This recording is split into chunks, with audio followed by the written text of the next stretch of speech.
Diego, boa tarde. Diego Pérez, 102 FM. Gostaria que você falasse inicialmente sobre o técnico Pedro Caixinha. O Bragantino teve uma sequência negativa, a gente até chegou a conversar numa das entrevistas ali na Zona Mista, e você disse que o técnico tinha todo o respaldo. Então ele tem contrato até o final de 2025. Gostaria de saber se já tem uma conversa de que ele vai continuar no Bragantino, vai cumprir o contrato, e sobre também algumas questões que rolaram depois dos jogos, do técnico se voltar à torcida, uma discussão ou outra, se isso foi conversado internamente no clube. Oi, boa tarde.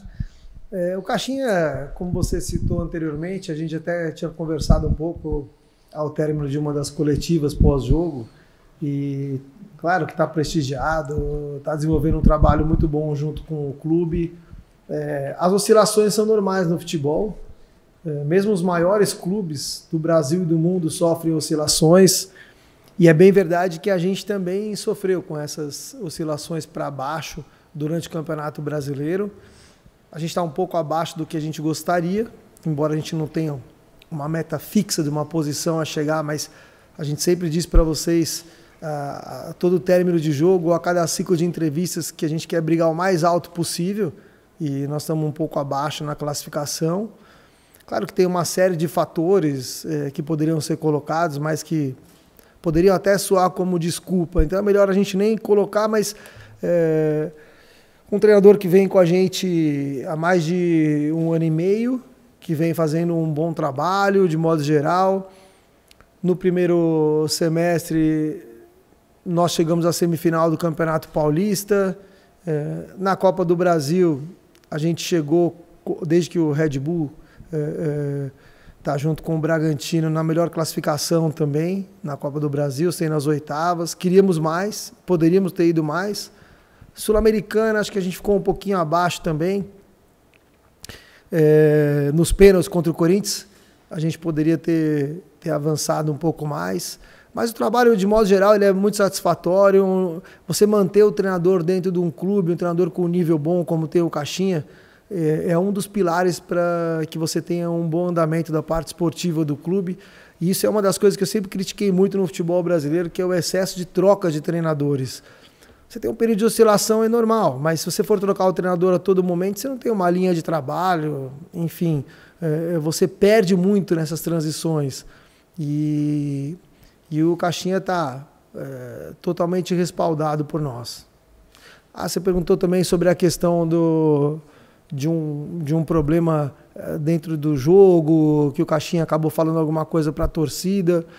Claro que quem trabalha no futebol é submetido a uma pressão imensa, muitas vezes desproporcional, diferente de muitas outras áreas, mas a gente tem que desenvolver essa inteligência emocional, lidar com esse estresse. Você tem momentos em que a torcida vai ficar descontente, que vai protestar, isso é normal. Ao mesmo tempo, quando a gente fizer boas partidas, estiver bem classificado nos torneios, a torcida também vai prestigiar e também vai apoiar. Então, acho que é uma coisa que a gente tem que cada vez estar mais maduro para lidar com isso. Tem um lado do ser humano que é complicado, por mais que a gente fale e tal, porque ali você se vê como pessoa, como ser humano que está ali dedicando sua vida para aquele trabalho, e de repente você começa a sofrer algumas críticas, até coisas mais pessoais, e às vezes você sai um pouquinho do prumo. Mas é algo que a gente tem que lidar no dia a dia e melhorar cada vez para que não aconteça esse tipo de situação. Boa tarde, Diego, Frederico da Rádio Jovem Pira. Diego, ontem foi anunciada a contratação do Ivan Cavaleiro. Tendo em vista que sua última partida foi no dia 19 de maio, como ele chega fisicamente? Verdade, a gente contratou o Ivan Cavaleiro, foi uma situação, acho que deve ter algum tópico sobre a venda do Elinho, a gente fala depois, mas com a saída do Elinho e com o empréstimo do Nacho, que não vinha tendo muito espaço, a gente achou necessário buscar uma alternativa na dificuldade do mercado pós-fechamento da janela, tendo em vista aí que a gente podia só trazer jogadores que tivessem livres antes do término da janela. Nós encontramos no Cavaleiro um jogador com um perfil interessante para o clube, um pouco mais experiente, um jogador já rodado, que passou por inúmeros países e equipes, jogou na Inglaterra bastante tempo, jogou na Turquia, jogou na França, jogou em Portugal. Então é um jogador bem rodado, muito familiarizado com o futebol brasileiro. Inclusive, ele tem uma questão familiar, de uma pessoa da família, acho que a esposa do pai é brasileira, e ele vinha muito para o Brasil, conhece muito. E uma coisa que particularmente me motivou a trazer esse atleta primeiro para um contrato mais curto, né, até o final do Brasileiro, foi a vontade dele de atuar no Brasil. Porque às vezes para um atleta europeu é uma coisa muito nova, é uma coisa que de repente um desafio que o cara viria só por muito dinheiro, porque não é o que ele quer, ele preferia continuar na Europa, e no caso do Ivan não. Ele tinha um interesse genuíno de atuar aqui no Brasil, de ter essa experiência. Isso foi muito bacana e contou muito também para que eu sentisse firmeza para trazer ele para esse período curto. E, embora ele não jogue desde o dia 19, ele vinha treinando fisicamente, 19 de maio, e ele vinha treinando fisicamente, e agora pegar um pouco de ritmo, treinamento com bola, e esperar o momento em que ele possa começar a atuar também, dependendo do que a comissão técnica decidir, mas não está muito distante não está muito fora de forma não. Boa tarde, CR, Leonágia, Rádio Futebol Total. Minha pergunta hoje ela vai nesse sentido da janela de transferência. A gente teve 2 nomes bastante ventilados, o Matheus Gonçalves e o Carlos Vinícius. Queria saber se tem algum que te frustra mais dele não ter vindo e se ainda monitora algum desses nomes para uma futura vinda.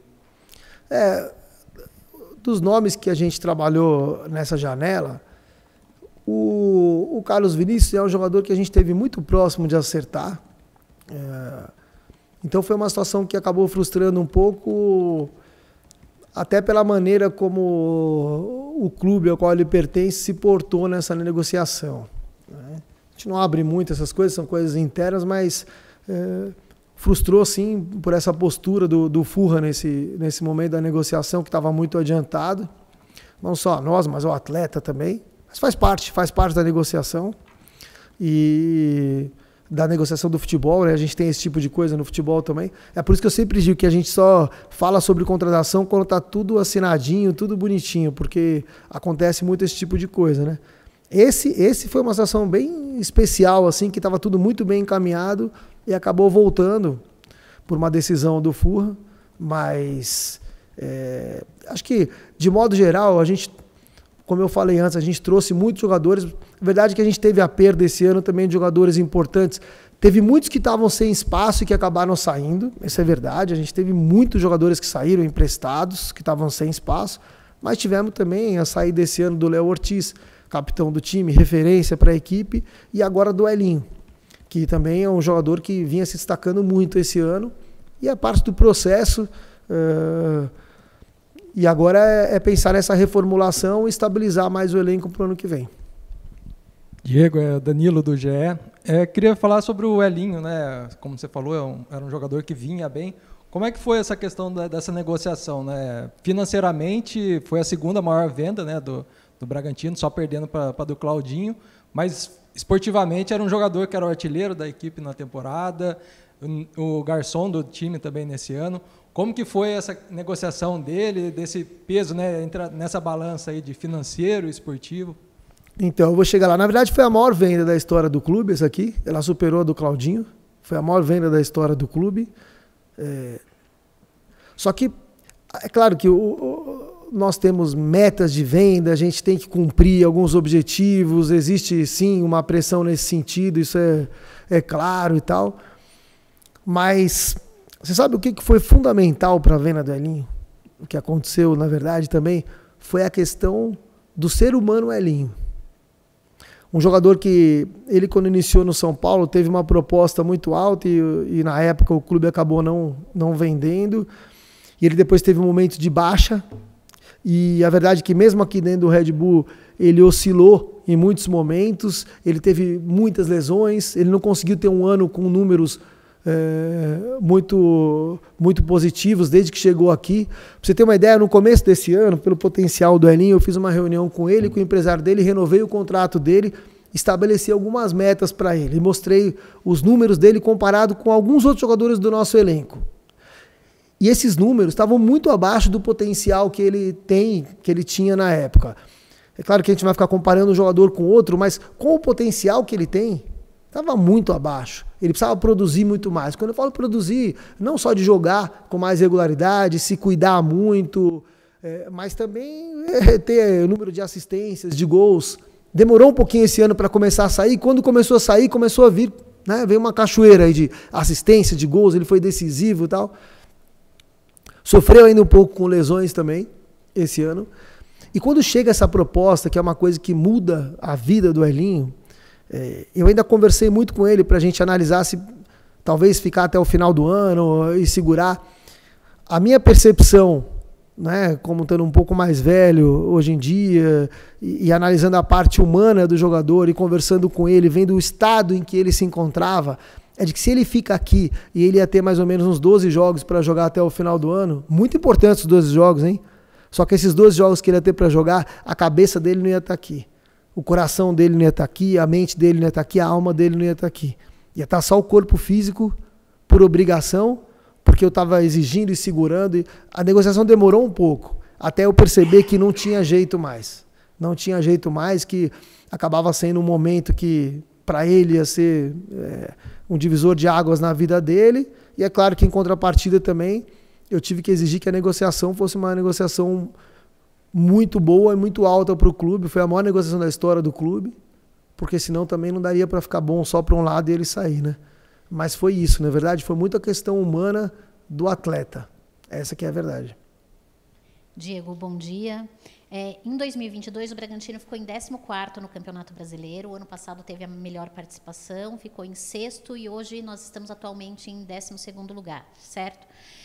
Com esses reforços, você acredita que dá tempo ainda de se recuperar e chegar mais próximo do que a gente fez o ano passado? E quais são as metas para este ano? Então, as metas que a gente coloca é sempre tentar trabalhar para chegar o mais alto possível no topo do campeonato.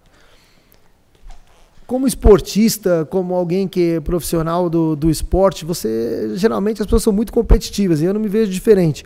O ano passado, por exemplo, no final do ano, me veio aquele copo de água meio cheio, meio vazio. Foi a melhor participação do clube em campeonatos brasileiros. Ao mesmo tempo, eu queria ser campeão. Não só eu, como toda a comissão técnica, jogadores, o clube inteiro. Você vê uma possibilidade ali, você quer chegar ao mais alto possível, né? Isso é natural. Então, esse ano aqui, não adianta eu vir aqui e falar, não, o nosso objetivo é ser campeão brasileiro. Vocês vão acreditar? Vendo a tabela como está hoje, não tem condições de brigar para ser campeão brasileiro. Você tem ali poucos clubes brigando para ser campeão em cima, são aqueles que vão brigar até o fim. E nós temos que trabalhar muito duro, ganhar confiança, que é essencial no futebol. Vocês falaram da questão dos reforços, se dá para chegar um pouco mais em cima. Além dos jogadores que chegaram, eu particularmente, eu acho que o maior reforço que a gente tem é a volta de muitos jogadores lesionados, que infelizmente esse ano foi terrível para nós. Não foi só para a nossa equipe, teve várias equipes que sofreram, mas a nossa especialmente. Se vocês analisassem lá nos jogos aqui em casa, você via lá um local onde ficam os atletas, você tinha um time inteiro de lesionados. E o time inteiro que eu falo, de jogadores que constantemente jogam e são titulares, inclusive. Então você ter 10 jogadores fora, potenciais titulares, num elenco como o nosso, um elenco jovem, que é o mais jovem do Campeonato Brasileiro, isso tem um peso absurdo. Então, eu vejo assim que nesse momento a gente reencontrar o bom futebol, isso passa muito pela confiança e pelo retorno de todos esses jogadores também.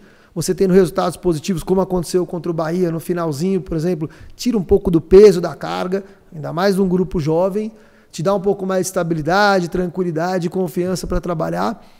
E confiança no futebol é tudo. O jogador confiante, a equipe confiante, o ambiente confiante, rende muito acima, e é isso que a gente está buscando. Então, eu acho que esse é o segredo. Se eu te falar assim, eu tenho uma meta clara da posição que a gente quer chegar, é difícil eu te falar. A gente vai trabalhar muito para chegar o mais alto possível. Vamos ver no final do campeonato onde vai ser. Diego, da última vez que nós conversamos, e no mesmo dia nós perguntamos ao Caixinha sobre contratações, e na época o time ainda não tinha anunciado, né, os reforços que chegaram agora, o Caixinha disse que o Bragantino iria trabalhar para trazer reforços que chegassem para ajudar o time de imediato, né, que não iria trazer jogadores para somar, enfim. E no mesmo dia também você reforçou essa ideia. O Bragantino trouxe 3 jogadores inicialmente, depois o John, que foi o maior investimento, mas 3 jogadores que estão nesse método de apostas, jogadores jovens que serão desenvolvidos e que dificilmente nesse início já vão entrar como titulares. Enfim, o Caixinha até falou um pouco sobre as contratações na última entrevista coletiva e disse que vai ter que inserir aos poucos esses jogadores. O peso dessas contratações, e aí sem citar o John e o Ivan Cavaleiro, que chegaram depois dessas 3, o João Neto, o Palácios, o Arthur Souza também, foi por questão de orçamento ou são jogadores que vocês acreditam com uma resposta imediata já nesse Campeonato Brasileiro? Essas contratações dos mais jovens, primeiro, pela filosofia do clube. São jogadores de 19 até 21 anos, dentro da filosofia do clube. Esse é o combinado dentro do processo do grupo Red Bull. Vocês acompanham também fora do Brasil como é também um processo parecido. Claro que aqui a nossa verba é muito menor do que a verba de lá, então muitas vezes esses jovens que chegam aqui são menos conhecidos, são jogadores que têm que trabalhar um pouco mais para que eles comecem a ganhar mais espaço, acabam de ser lapidados aqui dentro, né? Mas por outro lado, se a gente analisar, o Natan também é um lateral direito jovem, que chegou esse ano, mas já vinha jogando mais no São Paulo, com uma experiência maior, tinha jogado bastante o ano passado. Agora, a compra do Eduardo é um zagueiro que foi esse ano aqui, que a gente esquece, né? O jogador vem emprestado, quando acabou o contrato de empréstimo do Eduardo, ele tinha as maiores equipes do país atrás dele. E nós compramos o Eduardo aqui, que é um jogador já um pouco mais experiente, não é um jogador tão jovem. Compramos o Pedro Henrique, que é um jogador também mais experiente. A gente trouxe o Lincoln, que é um jogador um pouco mais experiente. O Matheus Fernandes também foi na mesma linha, um jogador emprestado para cá, que se eu te citar aqui 5 dos maiores clubes aqui do Brasil, tentaram a compra do Matheus Fernandes depois, e a gente comprou também um jogador experiente. Então, eu posso estar esquecendo algum, agora tem o Cavaleiro também, tem o John também, que já estava, apesar de jovem, jogando mais. Então, você vê assim, dos 10 jogadores mais ou menos que nós trouxemos esse ano, e que é muitos deles são experientes também. Essa que é a verdade.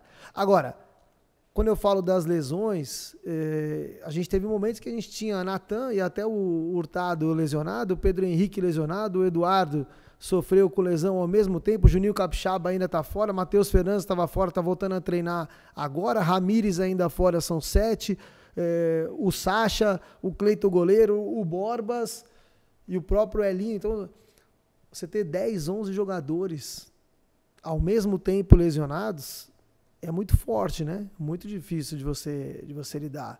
Então, eu repito, apesar da filosofia do grupo de trazer jovens, a gente trouxe, sim, jogadores jovens, e a gente tem que fazer isso, porque é parte, né? Como você citou, Palácios, Arthur Souza, João Neto, o próprio Natan, que já vinha jogando bastante no São Paulo, mas é muito jovem. O John, com 22 anos, jovem, mas também já estava um pouco mais rodado, já pôde entrar direto para jogar.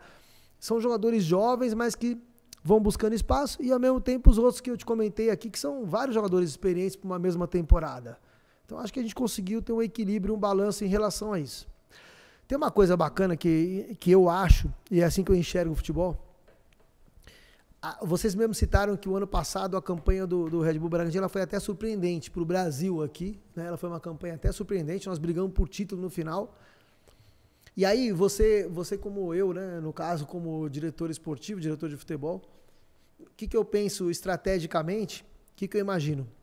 Claro que nossos jogadores iam ser muito procurados no mercado, porque jogadores jovens com resultado bom, e o treinador também procurado. O que eu fiz? Renovei o contrato do treinador, procurei renovar o contrato e trazer mais para perto desses jogadores que estavam sendo procurados. Até o Elinho foi um caso desse, que a gente não vendeu por questão contratual, mas sim porque foi uma outra situação. Mas foi renovado também, assim como vários jogadores.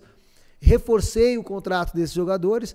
Então, qual que foi a minha ideia? Foi manter praticamente todo um elenco que tinha tido muito sucesso no anterior, manter o treinador, manter um jeito de jogar, uma filosofia e trazer pontualmente. Saída do Aderlan, veio o Natan, traz o Lincoln, que é um pouquinho mais experiente, um zagueiro mais jovem, que era o DG, que a gente esqueceu de falar aqui também, né? Que chegou. Aí compramos os 2 jogadores que já vinham atuando, porque era parte desse elenco também. Então você vê, por exemplo, até cai um pouco na sua pergunta também, né? De você falar assim, mas o que você teria feito? Teria feito a mesma coisa. Mantivemos um treinador, mantivemos um jeito de jogar e mantivemos o grupo inteiro e acrescentamos um pouquinho mais em relação àquele grupo. Só saíram jogadores que não tinha espaço no elenco, e saiu o Léo Ortiz, que foi uma venda também inevitável, até por questão do jogador também, a gente já conversou muito sobre isso anteriormente. E aí, para a saída do Léo Ortiz, a gente comprou o Eduardo, que nunca atuou junto com o Léo Ortiz enquanto estava aqui, embora tenha sido um dos melhores jogadores do time no ano passado, mas nunca atuaram juntos. Sempre era ou um ou outro por questão de lesão. Então saiu o Léo Ortiz, nós compramos o Eduardo, compramos o Pedro Henrique e trouxemos o Douglas, que é um zagueiro jovem. Saíram alguns que não tinham muito espaço e a gente manteve o time inteiro. Então, eu acho que a estratégia foi correta, assim. Eu, todos esses anos aqui no futebol, sempre procuro fazer reflexões. Claro que a gente tem coisas para melhorar, para acrescentar e tal, mas a estratégia foi uma estratégia correta. Os resultados até certo ponto foram interessantes. Agora no Brasileiro a gente oscilou um pouco e o campeonato está realmente muito competitivo, é verdade. Mas eu acho que esse é o caminho mesmo do clube. O Diego, até é uma questão não diretamente, se você fala em lesões. Salvo engano, esse ano só 3 atletas não se lesionaram: DG, Gustavinho e Vitinho. Talvez outros vieram ao longo... A gente estava buscando outro dia, quase todos passaram por alguma lesão. Essa eu acho que é uma questão que depois não é diretamente a você, porque muitas questões, lesões físicas também, então daí seria o processo que está sendo jogado, enfim. O Escuro falava em 5 anos para disputar títulos. O torcedor questiona, pô, mas já se passaram 5 anos. E eu acho que disputamos títulos nos 5 anos, se levar em conta até o ano passado. O Brasileiro, semifinais de Paulista, campeão com feminino, campeão em base, algumas coisas, e o título da Série B. A minha pergunta é, para os próximos 5 anos, por exemplo, na sua visão, né? Agora não é só disputar títulos, é ser campeão. E a preocupação do torcedor nessa temporada ficou muito com a questão do Brasileiro, o rendimento ruim nesse instante, e o rebaixamento. E daí a minha pergunta é, você não disse se o time vai ser 6º, vai ser 5º, vai ser 10º, mas você pode cravar que não cai, pela confiança que você tem com o grupo, com os jogadores, ó, não vai cair. E eu lhe pergunto isso porque o segundo turno, de 21 pontos disputados, conquistamos só 6. Percentual de time rebaixado. Tem muita coisa ainda pela frente. Mas ao longo da história do Red Bull, não sei se você tem esses números, desde 2020 na Série A, o Red Bull só esteve na zona do rebaixamento em 16 rodadas, que foi em 20, na oscilação da saída do Felipe para a chegada do Barbieri. Nunca mais esteve na zona do rebaixamento. E esse ano que o torcedor está preocupado, ainda não entrou na zona do rebaixamento, né? E em 6 rodadas foi líder do Brasileirão. Então, ao longo do tempo, mostra uma equipe regular em Série A que é dificílimo. Dá para assumir essa bronca? Eu vou ganhar um monte de jantar aí da turma, viu? Que eu já cravei que não cai. Então, em dezembro, cada dia eu vou para um jantar aí que os caras vão me pagar. Mas isso eu estou bancando, como jornalista. O dirigente, você crava, pode vir agora e falar, ó, Loredo, não cai, porque eu estou vendo o trabalho dos caras dia a dia, estou vendo caixinha, jogadores, e a gente está vendo o campeonato, pô. Claro. Se hoje é 12º, tem muita gente para trás também. Verdade, concordo com você. Eu também, se fosse para ganhar jantar e apostar, eu também aposto. Eu estou vendo o trabalho que a gente tem aqui, estou vendo como o nosso grupo incorporou. Concordo com você que o Campeonato Brasileiro é dificílimo. E eu sempre falo assim que o Campeonato Brasileiro, o Campeonato Brasileiro não tem o melhor nível técnico do mundo. Ele não tem. Embora seja hoje uma das principais ligas, mas não tem o melhor nível técnico do mundo. Mas é, sem dúvida nenhuma, o mais equilibrado do mundo. Essa questão de rebaixamento, que o torcedor se preocupa, que todo mundo se preocupa, é legítima. É legítima, porque vocês sabem disso, não adianta tampar o sol com a peneira. Todos os clubes que entram no Campeonato Brasileiro, você pode tirar aí 4, 5 clubes no máximo, você vai ter 15 clubes, 14, 13 clubes que sabem que tem que pontuar, porque senão quando chegar final do campeonato, tem 4 que caem, meu amigo. No Brasil, nos últimos 15 anos, que eu me lembre, só São Paulo e Flamengo não caíram. Aí você vê, é competitivo, mas falando especificamente do Red Bull, pelo trabalho que a gente faz, pelo grupo que a gente tem, a consistência que a gente tem, eu tenho muita convicção que a gente vai ficar assim na Série A. Acho que a gente tem potencial para performar mais do que vem performando no Campeonato Brasileiro. Acho que a gente oscilou muito, até para as coisas que eu falei. Mesmo time que o ano passado praticamente deslanchou e brigou por título no final, e é o mesmo time praticamente. A gente perdeu o Léo Ortiz, que, bem verdade, também participou só de uma parte da campanha ano passado, porque estava machucado, né? Como a gente disse, foi o Eduardo um período, o Léo Ortiz o outro.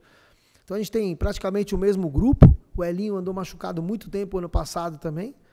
E a gente tem praticamente o mesmo grupo e tem condições de performar melhor. Eu acho que a gente está até um pouco abaixo do que deveria performar. Não acho que a gente esteja maduro para ser campeão brasileiro quando você fala em título ainda. Não acho, sinceramente, que ainda não. Espero que chegue esse dia com o trabalho que a gente vai fazer nos próximos anos, mas ainda não está preparado para isso. Se pinta uma oportunidade igual ano passado, você vai para cima para querer agarrar. Quero ser campeão. Der oportunidade, nós vamos ali. Mas você falar que no início da temporada, fala assim, olha, nós esse ano vamos ser campeão brasileiro. Isso aí é difícil falar, né? No campeonato de pontos corridos. Agora, Copas, Campeonato Paulista, são competições que a gente pode ganhar sim. E que a gente tem a ambição de ganhar. E que vai trabalhar duro nos próximos anos para ganhar. Então, eu acho que, de modo geral, o nosso trabalho é um trabalho bem consistente. E eu acredito muito nesse trabalho. Serri, em relação à média de público, a gente vê que o Bragantino ele tem ingressos acessíveis, um elenco competitivo, a maioria dos torcedores não leva 30 minutos para chegar no estádio, mas ainda assim a média não passa dos 6 mil. Vocês têm novas estratégias para melhorar essa média? Sim, essa é uma questão recorrente nas conversas que a gente tem internamente, embora eu não trate diretamente disso. O André, que está aqui, fica mais à frente dessa área, com o pessoal de marketing, com ações inovadoras, estratégias para trazer público, trazer família, trazer crianças para o estádio. É verdade que a gente tem que fomentar isso e tem que trabalhar as novas gerações, né, nesse sentido. Até a questão da nova arena também pode contribuir com isso também, que pode gerar uma experiência de jogo um pouco diferente para o público. Acho que é um processo natural de crescimento. A gente vem falando assim, tudo que passou nos últimos anos, o clube, tudo que a gente tem feito para encorpar um pouco mais esse clube, para que a torcida também se aproxime mais. É natural que a gente vá crescendo junto, clube e torcida. Sérgio, você falou da questão das lesões, né, que atrapalharam o time bastante nessa temporada, às vezes 10, 11 jogadores. Vocês da comissão técnica, departamento médico, têm conversado, às vezes, não sei, alguma mudança de algum procedimento? Eu sei que algumas lesões não tem como evitar, né, que faz parte do jogo, mas tem alguma conversa, algum trabalho para tentar evitar, né, não ter números tão altos assim de lesões? Tem. Um dia eu até queria convidar vocês um dia aqui para fazer um day use aqui com a gente, que a gente começa bem cedinho, aí a gente tem reuniões que participam todos os profissionais da área de performance, departamento médico, fisiologia, preparação física, nutrição, parte técnica. A gente avalia todos os jogadores todos os dias, né? Passa por uma avaliação antes de entrar nessa reunião, para discutir todos os casos, procurar minimizar o máximo possível. Quando tem lesões, a gente sempre fica discutindo, será que daria para ter segurado um pouco mais aqui, ou naquele jogo o cara, de repente, poderia não ter ido, mas a grande verdade é que hoje, por exemplo, na Europa, alguns jogadores começaram a falar até em possível movimento de greve por causa do número de jogos. E eles têm muito menos jogos do que aqui. Nos últimos dois meses, a gente teve 19 jogos em 2 meses. Então, fatalmente, você jogando no ritmo que a gente joga, que é verdade que a nossa equipe joga sempre num tom um pouquinho acima, né? A intensidade é uma marca do projeto. A gente treinando forte, jogando forte, tendo o número de jogos que a gente tem, acabou acontecendo que acumulou, sim, muitas lesões nesse período. Agora o nosso calendário está um pouco mais tranquilo, até o final do ano, e a gente tem a volta de muitos jogadores, então acho que a equipe vai estar mais encorpada. Eu sei que obras é com o André, mas eu não posso deixar de perguntar se tem um planejamento para mudar ainda esse ano lá para o Municipal ou só para o ano que vem para o Paulistão. Não, para esse ano aqui a gente conversou, eu deixei bem claro também para o André da parte esportiva, ele também sabe disso e concordou que não tem a mínima chance de sair no meio do campeonato e iniciar num estádio novo, em que a gente ainda não conhece tão bem. O fator casa ainda é muito importante. Só você ver o percentual de pontos dentro e fora de casa aí, e nós vamos com certeza continuar no Bia até o final do ano. Não existe essa hipótese de sair, não. Obrigado, Diego. Se tiver mais alguma pergunta, também está tranquilo. Não sei se tem mais alguma coisa. Se quiser fechar alguma coisa aí, pode ir.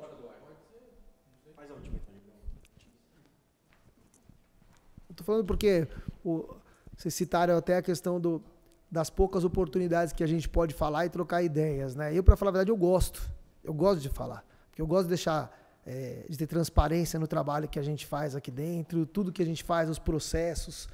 Eu trabalhei em muitos clubes até clubes diferentes, né? Clubes associativos, clube empresa, e o trabalho que se faz aqui, a metodologia que a gente tem, o cuidado com tudo, menos política e muito mais um trabalho muito mais técnico, estruturado. Então é legal a gente poder passar um pouco isso para vocês aqui. Eu gosto de ter essas oportunidades. Claro que existe uma diretriz da empresa de se falar menos em algumas oportunidades e não falar como de costume. Por exemplo, em outras equipes, quando terminava o jogo, muitas vezes eu ia junto com o treinador ali toda vez para a coletiva, porque era, enfim, uma cultura. Por exemplo, no Rio Grande do Sul tem essa cultura muito.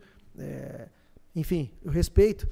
Cada lugar tem sua cultura e você tem que adaptar um pouco, né? Então, mas é muito mais interessante também essa oportunidade de falar de modo geral do projeto do que ficar falando sobre um jogo, né? Depois de um jogo, por exemplo, depois de um resultado bom, depois de um resultado ruim. Acho que não é isso que vai acrescentar. Muitos já tem treinador e jogador para falar sobre isso, que são os protagonistas naquele momento, e o que a gente tem aqui é uma chance de falar um pouco mais global sobre o projeto, né?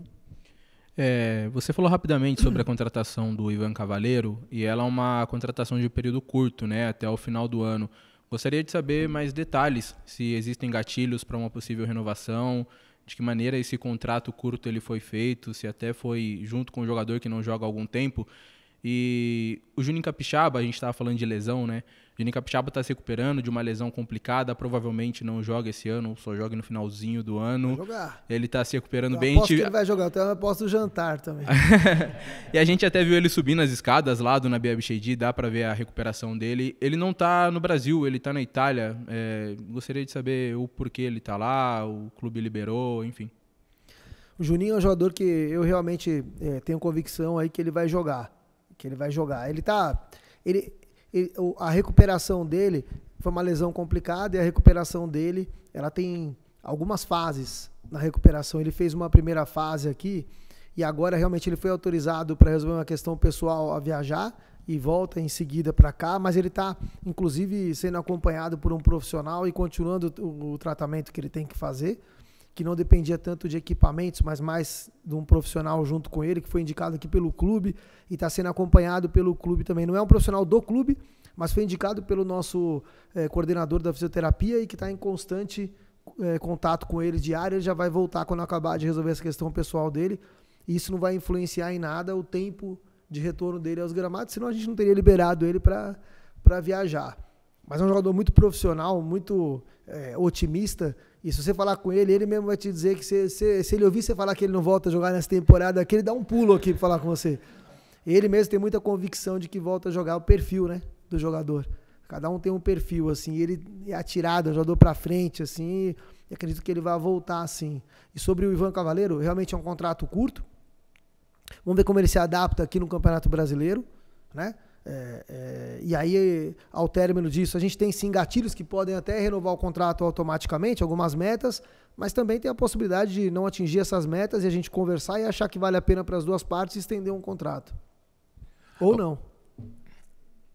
Sérgio, até pela postura de vocês, da empresa, como vocês tratam hoje com o Raul, né, que está num término de contrato, né?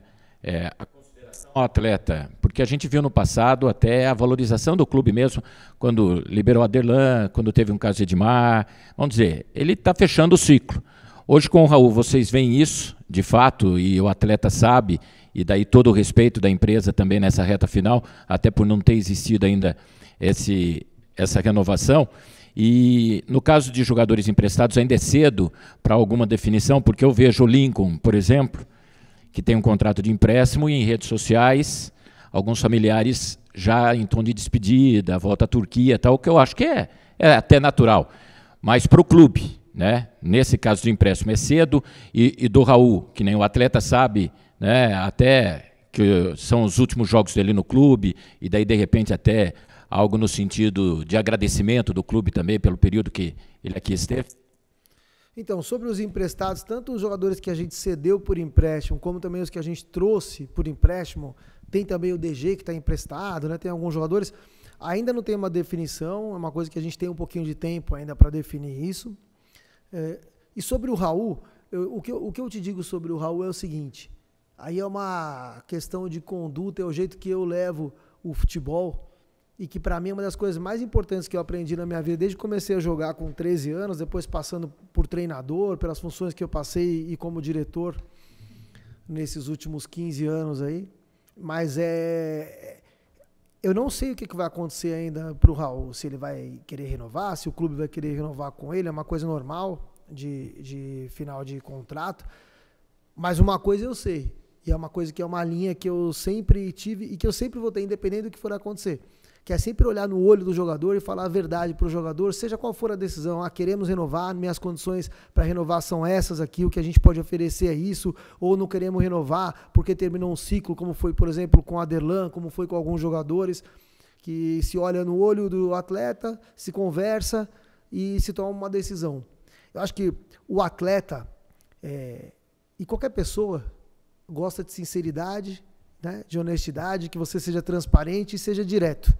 Ninguém gosta de ficar aqui sendo enganado. Então, seja ela qual for a decisão, seja ela com o Raul, seja ela com o Lincoln, seja com o DG, seja com o Cavaleiro, seja com qualquer jogador, com qualquer pessoa daqui de dentro do projeto, uma coisa que eu não me furto é de ter que cumprir o meu papel de líder do projeto, de olhar no olho, de falar com as pessoas, tanto em momentos bons como em momentos ruins também, isso faz parte.